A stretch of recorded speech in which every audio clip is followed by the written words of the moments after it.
Hi everybody in Toronto. I really wish I could be out there with you all at Stack today, but I'm coming to you from my home in Montreal. Here to talk about focus, and we'll start with a question. When was the last time you had an apple? I had one this morning. It was red, tasted good.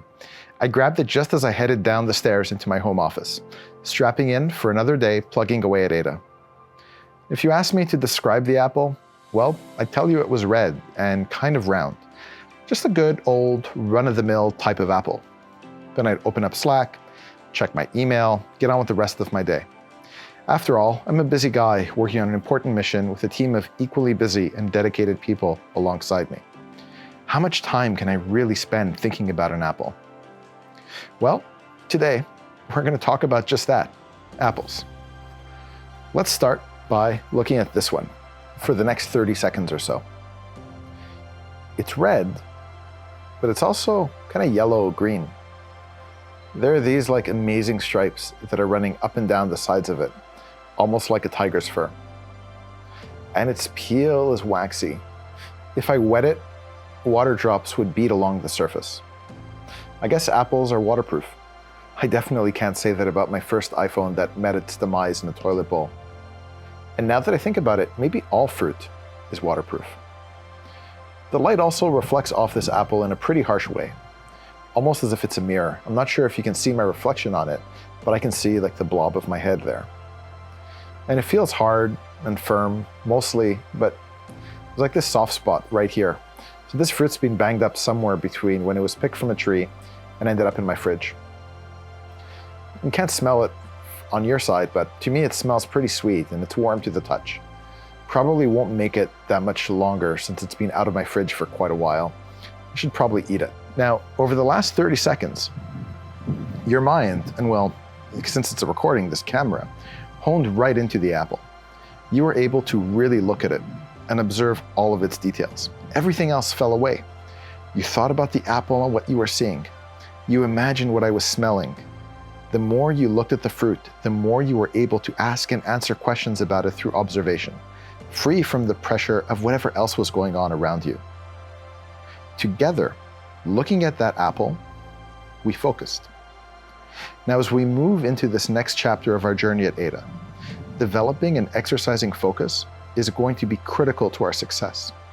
That means we're going to have to really focus on only doing the things that only we as Ada can do. Now, if I had to pick the one year in the last decade that was most pivotal to my and Ada's eventual future, it would be 2016. Back then, I was raising the seed round for Smooch.io, a digital messaging API platform, while Mike and David were freshly pivoting from Volley to Ada. On the back of a lot of buzz in the industry about the scope and success of WeChat in China, pundits were excited about how messaging apps, in particular Facebook Messenger, would become a platform for consumer experiences on a level not seen since the introduction of the App Store itself. And in April of that year, Facebook announced its Messenger platform, a way for developers to build the next generation of consumer experiences that would be delivered entirely over Facebook's Messenger. VCs rushed to fund the first generation of bot companies who popped up to build bot experiences for makeup brands, movies, and TV shows. Facebook's headline launch partner? Poncho the Weather Bot, a bot that provided weather forecasts, made headlines, and raised $4.4 million. $4,400,000 to send weather reports over messaging. Now, in hindsight, we know that bots didn't become this awesome next-generation experience. Meta's still on the hunt for that with the metaverse. But we do know that one of messaging's most transformative results has been in changing how consumers and businesses connect with each other, particularly for getting help when things don't work out. Now, from the outside, you can attribute our ability to get this right to luck. From the inside, however, I can tell you that it was our ability to focus on the core problem we had set out to solve that was the determining factor in us getting it right. The focus made us contrarians. We built for customer support when it felt like everyone else was leaning in on messaging that drove engagement and revenue. Partners like Facebook, Apple, and Google and others dismissed both Smooch and Ada early on because we were solving a very unsexy problem in a very unsexy industry of customer support. But because we focused on what was then a contrarian perspective in the market, doing right by our customers' boring requirements, we created happy customers. And happy customers led to revenue, lots of revenue. And suddenly, both Smooch and Ada found themselves being among the few companies in the world who had figured out how to create real business value over these new messaging channels and experiences. And those lessons are still true today. In order to execute on our revised product strategy, we're going to need to focus on the measurable value that we can deliver to our customers. And we do that by really honing in on a single North Star metric that measures how much impact we're having on our customers and the market as a whole. We're going to get up every day and focus on understanding our brand's customers better than anyone else, and making sure that Ada delivers the best resolution possible when they reach out. The choices that we're going to make with this goal in mind will align our success with our customers' success, and that will make us win. But focus isn't only about doing fewer things, and it's not simply acting on the most immediate problem. Our mission at Ada is to be the brand interaction platform that bridges the divide between brands and the people who are trying to talk to them every moment, everywhere. This isn't a mission we're going to accomplish in the next quarter or the next year. We're building a generational company to solve it. Building a generational company with the team of people here at Ada today, and the people we'll hire to continue to build it, is the main reason I joined this team. It's so rare to be sitting in a room, well, in my case, recording a presentation to a room, full of people who have a real shot at creating something with such staying power. Hard to find examples of comparable companies, but one sticks out. While it's rarely someone's favorite, and it's definitely not spoken about in the same way as the FANG companies on NASDAQ, IBM is the OG generational tech company. For more than 75 years, IBM has had a single mission: leading in the creation of the most advanced information technologies to deliver value to customers. From mainframes, microprocessors to machine learning, the company shifted and evolved its activities while maintaining an absolute focus on its core mission of helping businesses master this change in tech. So while we're going to focus on really winning our target enterprise customer support business, there's lots more for us to build. We're going to stay focused on the fact that all of our actions today are leading to something much bigger. We need to make sure the actions we take are consistent with not only winning our immediate prize, but are taken because they make us get closer to our long-term mission. The further along we get on this path of winning support, the more we can push forward onto the next parts of our plan and new use cases. David's going to talk more about this in a few minutes, and I think this focus on the long-term outcome is going to be a key part in making sure we move forward. Now, it's easy to give ourselves a celebratory pat on the back and recognize how far we've come as a business. We've locked in 50 million of revenue in fairly short order. We're one of the best funded players in our space with A-list investors in the US and Canada. We've got an awesome culture. We've got a skilled team.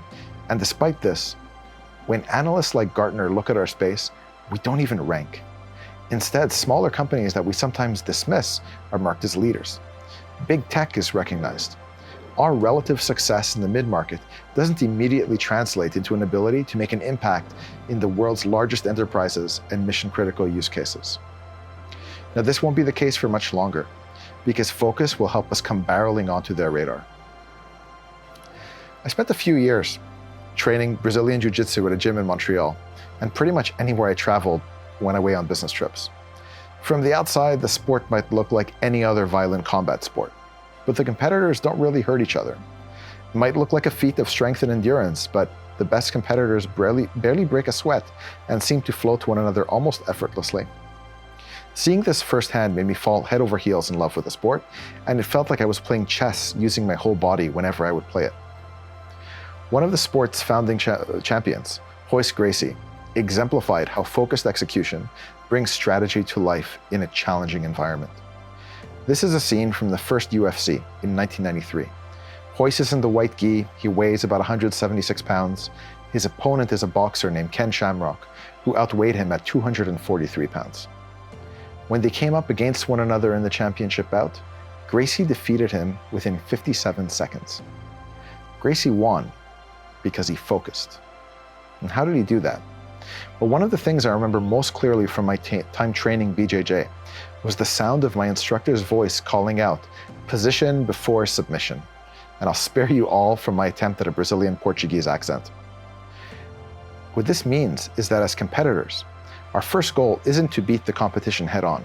Our first goal is to change the conditions of the battle so that we are in an advantageous position. For Gracie, this meant bringing Shamrock to the ground and ensuring that he could comfortably position himself behind his opponent. On the ground, Shamrock's ability to throw powerful punches just couldn't land. So once Gracie had him in this position, applying a chokehold and winning was simple. During my time at Smooch, I thought about this a lot as we often went head-to-head with Twilio. We saw customers who wanted us to pick one vendor to manage their entire communication infrastructure, and they encouraged us to branch out of our conversational, messaging-first view of the world to handle more use cases. We knew, like Gracie knew, that if we had gone up head-to-head with Twilio, feature to feature, we would have lost. So instead, we decided to stay the course and become the best at the world at conversational communication. So good that companies that were spread thin, like Twilio, couldn't win despite their resources. And it worked. We created so much value for our customers through our strengths that they added us to our stack, even if we were specialized. Our superior position made us win business against Twilio time and time again, and we went from being an annoying ankle biter to a fundamental threat to their business. We're going to repeat this here at Ada. Over the next 3 years, our focus on creating real value for brands by understanding their customers better than anyone else, while being quicker to deploy and easier to manage, is going to lead us to winning more and more and more. And the better our footing, the better our position, the better the fundamental value of our product and our go-to-market execution, the more we'll escape from this pack and win. As you go through the rest of the events in Strataganza and think about how you're evolving your efforts and your team's efforts, remember to think about how you're leveraging focus in order to set Ada up for success. Now, as individuals and as a company, remember we focus by only doing the things that only we can do. And to identify what those are, you have to recall 2 things. First, our strategy to win in enterprise customer support. And secondly, our vision to bridge the gap between brands and the people who want to communicate with them. Use that to guide you as you make choices in products, in deals, in messaging, in whatever part of the business you contribute to. Make those choices so that we get into a position where we can lead. You'll know that we're getting there when we understand our brand's customers better than anyone else, while being quicker to deploy and easier to manage than the competition. And once we're in that position, well, we'll win.